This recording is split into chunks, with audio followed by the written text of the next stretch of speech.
Oui. Bonjour ma coach. Oui. Bonjour ma coach, c'est pour poser question. On t'écoute ma chérie. Ma coach, je suis avec un homme de 32 ans et moi j'ai 25 ans. Ça va faire bientôt 7 ans que nous sommes ensemble. Oui. Et on vit ensemble, ça fait 1 an et demi. On a un enfant de 3 ans, 6 mois ensemble. Mais ma coach, ce dernier-là, depuis que je l'ai connu, ce n'est que les histoires. Par moment, c'est-à-dire sur 7 jours, on s'entend qu'un seul jour, les 6 jours, c'est palable. Faut diminuer la télé ou même la radio, faut diminuer s'il te plaît. D'accord, ma coach. C'est-à-dire que sur 7 jours, si on s'est tout entendu, c'est un jour. Les autres 6 jours, ce n'est que des palabres. Et à la moindre petite erreur, petite dispute, il va me sortir des injures vraiment. Soit peut-être tu réfléchis comment, tu n'es pas intelligente, tu es bête. Les trucs vraiment qui rabaissent. Et quand j'avais accouché, mon fils avait eu 6 mois. J'avais rompu avec lui. On a fait un truc de 7 mois, on n'était plus ensemble. Et après, il est revenu demander pardon. Et ma maman m'a dit, bon, vu que j'ai déjà un enfant avec lui, s'il a appris de ses erreurs, il est revenu demander pardon, d'accepter, pour ne pas que mon fils vive ce que moi j'ai vécu, parce que je rappelle que moi, j'ai pas eu de père. C'est ma mère toute seule qui m'a élevé. Donc, j'ai suivi les conseils de ma mère et j'ai accepté. Mais ma coach, maintenant même qu'on vit ensemble, là, c'est la merde.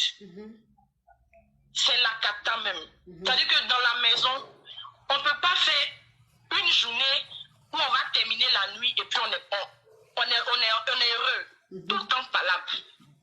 Tout le temps palable. Il y a eu une fois même où il a eu à me porter, mais simplement parce que j'avais frit des œufs. Je n'avais pas lavé la poêle. Il est venu, il s'en pris à moi jusqu'à c'est arrivé au mai, jusqu'à ma servante a tellement eu peur parce qu'on se battait. Parce que j'en avais marre, ça faisait la 3e fois qu'il me portait main. Donc elle allait appeler le voisin même est venu intervenir, tout, et puis bon, on a parlé, il a juré de ne plus me porter. Mes amours, on t'apporte. On doit être à 4 millions. On doit être à 4 millions maintenant. On t'apporte la famille. Oui, ma chérie. Voilà, et j'ai laissé tomber. Et à chaque fois qu'on va faire des histoires, il va me dire que il va me chasser de chez lui, de partir de chez lui, parce qu'il sait que je n'ai nulle part où aller dans Abidjan là. Oui. Donc à la moindre dispute. Mais toi, tu as quitté où? Tu as quitté dans quelle ville? Moi, quand je l'ai connu, j'étais même à Abidjan, j'étais à Angré chez la grande soeur de ma maman. Mais quand j'ai pris ventre, je suis allée accoucher à Boisseau chez ma maman. D'accord, ok. Voilà. Donc, j'ai tout fait pour qu'il me ramène à Abidjan parce que vraiment à Boisseau, je suis allée à l'école, j'ai la licence, je ne peux rien faire là-bas. Il n'y avait pas d'ouverture. Donc c'est ainsi qu'il a pris une maison pour qu'on puisse s'installer ensemble. Maintenant, ma coach, moi je voudrais prendre un chez moi où je suis, mais c'est vrai qu'actuellement je ne travaille pas, mais là il y a quelqu'un, il y a un monsieur qui veut de moi, mais il est beaucoup trop âgé de moi. Mais le monsieur, franchement, il me respecte, il ne m'a jamais montré. Il a quel âge le monsieur? Il a 53 ans, ma coach, et moi j'ai 25 ans. Il est beaucoup trop âgé et il n'est pas marié. C'est trop pour toi. C'est trop pour toi. C'est trop. Il a combien d'enfants? Il a 4 enfants. Ouais, c'est trop pour toi. Ouais. Voilà, donc ma coach, je ne sais pas comment faire. Alors que le père de mon enfant, par moment, j'ai l'impression qu'il m'aime, mais par moment aussi, les mots qu'il me fait sortir sont trop durs. Même quand on sort, même par exemple pour aller s'asseoir quelque part pour manger, pour boire, quand on est avec les gens, il ne se gêne même pas. Il y a des choses, c'est-à-dire qu'une fois qu'il prend un peu d'alcool net, il y a des choses même qu'il fait sortir même devant ces personnes-là qui sont vraiment rabaissantes. Et c'est humiliant. Et quand il finit ça, après le lendemain, il vient, il s'excuse. J'ai même fait 2 mois et demi, même je ne voulais pas lui donner mon corps parce que je le détestais au fait. Et puis après, c'est passé. Donc, ma coach, je ne sais pas quoi faire. Je ne voudrais pas faire subir à mon fils ce que moi j'ai subi. Et puis, j'ai peur. Je me dis que peut-être si je vais, est-ce que je vais avoir mieux ailleurs? Donc, tout ça vraiment... On t'apporte la famille, on t'apporte. On doit être à 4 millions, la famille. On doit être à 4 millions, oui. Donc, je ne sais pas quoi faire, ma coach. Je rappelle que je ne travaille pas. Je me débrouille dans mes petits commerces. Mais ça ne peut pas me permettre de prendre une maison. Donc, vraiment, ma coach, aidez-moi. Parce que le monsieur veut m'aider à prendre une maison. Mais je ne sais pas si je dois quitter pour partir. Ok. Bon, ça veut dire que le père de ton enfant, vous n'êtes pas compatible. Ça veut dire que vous n'êtes pas fait l'un pour l'autre. D'accord. Vous n'êtes pas du tout fait l'un pour l'autre. Tu n'es pas son âme sœur, il n'est pas ton âme sœur, mais du tout. C'est-à-dire que vous deux, là, vos esprits ensemble, ça ne va pas. Donc ça crée, voilà, ça crée tout le temps des clashs, ça crée tout le temps des tensions. C'est-à-dire que quand il te voit, il est en colère. Il rentre dans une colère noire et après, il s'excuse. Mais sauf que même quand il s'excuse, quelque temps après, il redevient, il retombe dans la colère, il te parle encore très mal. Et quand il te parle, il ne mesure même pas la gravité des choses. C'est-à-dire que même devant les inconnus ou devant les enfants ou devant des amis, il te parle très mal. Il ressent ce besoin-là de te rabaisser, de te blesser.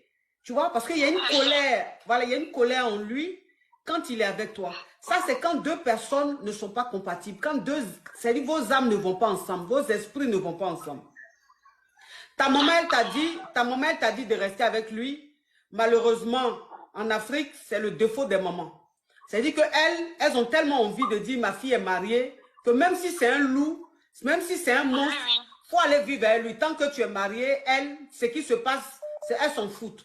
Bon, je ne sais pas c'est quel genre de maman, quel genre d'éducation. Tout ça, c'est la pauvreté qui fait ça. Donc, moi, ce que je te dis, c'est que cet homme-là, vous n'êtes pas compatible. C'est très dangereux d'être avec lui. Et c'est même très dangereux pour ton enfant.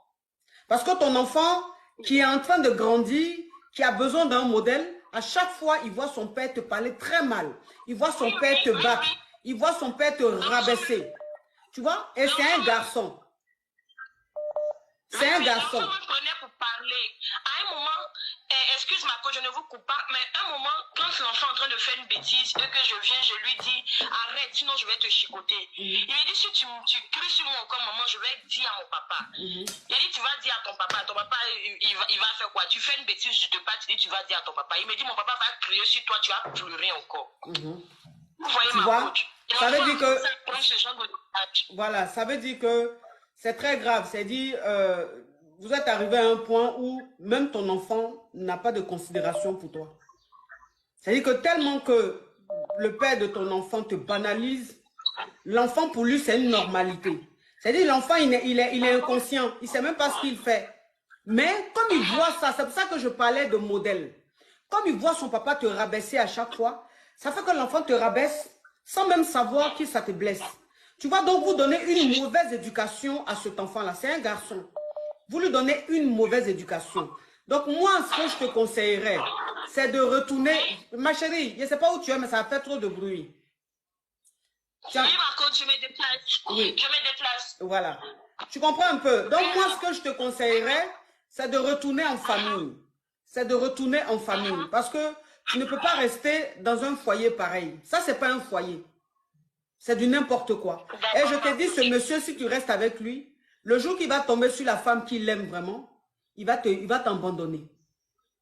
Et j'ai peur qu'il t'abandonne quand tu auras 3, 4 enfants. Tu vois? Là, tu as un seul enfant, tu peux te défendre, tu peux encore te débrouiller, tu peux encore voler, tu peux encore changer le cours de ton histoire. Mais avec 2, 3, 4 enfants, ça sera très compliqué.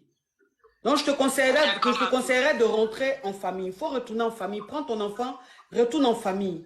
Tu vas recommencer, tu vas faire tes petites activités. Cet homme de 50 ans qui est célibataire, il est beaucoup plus âgé que toi, mais lui va te permettre en fait de rebondir. Ne vis pas avec lui, ne va pas vivre avec lui. S'il veut te prendre un appartement, refuse. Parce que je n'ai pas envie qu'un homme ait le contrôle sur toi.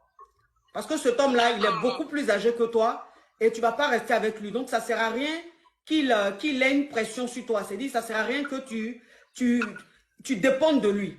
Donc, ce que tu vas faire, tu retournes en famille et cet homme de 50 ans-là, c'est lui qui va te permettre de faire un business, de faire une activité. Il va te donner de l'argent pour que tu puisses investir dans quelque chose, faire un commerce, les ventes en ligne ou je ne sais quoi. Et c'est quand ça va te rapporter de l'argent que tu vas commencer à devenir indépendante.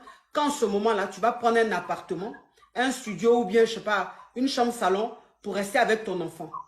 C'est tout ce que tu peux faire, ma chérie. D'accord? Oui, ma coach, merci beaucoup. Bisous, ma chérie. Courage à toi. Oui, courage. Bisous, ma coach. Oui, courage à toi, ma chérie.